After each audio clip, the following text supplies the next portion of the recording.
خوای تعالی لقرآن پیروزا سورة حج آيات 32 أفرمي ذلك ومن يعظم شعائر الله فإنها من تقوى القلوب بابزانا هر کسی دروش مکانی خواه بگوره بگره او بلگی دل زیندویتی او بلگی تقوای ناو دلی او کسیه براینا دروش مکانی خواه هر لفرز گورکانو ای گریتوا حتی اگات السنة بچوککان اوی که سنتی که تو علی بچوکه بەڵام لای خوا بچووک و گەورە نییە هەمووی ئەمری خوای پەروەردگارە بەڵام دیارە هەندێکی ئەرکانە و هەندێکی واجباتە و هەندێکی سونەتەکانە تو هەر هەمووی بە گەورە بگرە هیچ شتێکی خوا بە بچووک مەگرە خۆشەویستەکانم هیچ شتێکی خوا هەیە جاری مسلمانی وامانەیە ئەڵێ ئەم ڕیشە چییە ڕیش چییە کەی ڕیشێک لە پێناوی خوا دانرابێ زۆر گەورەیە ڕیشێک لە پێناوی خوا دانرابێ زۆر گەورەیە گاڵتە پێکردنیشی زۆر خەتەرە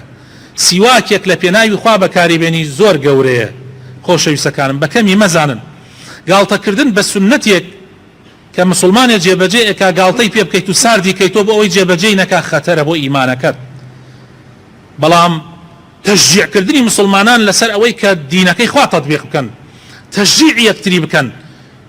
ئەوە لای خوا زۆر گەورەیە ومن يعظم ئەوە معناکەیەتی تەشجیعکردن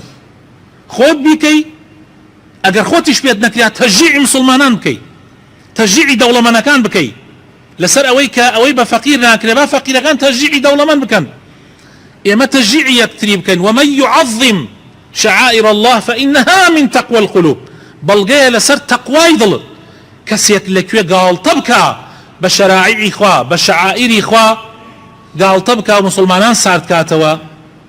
لەکوێ کەسێک کە تەشجیعی مسلمانان بکا لەکوێ و بە گەورەڕاگرتنی ئەو شعائیرانە بەڵگەی تەقوای ناودڵتە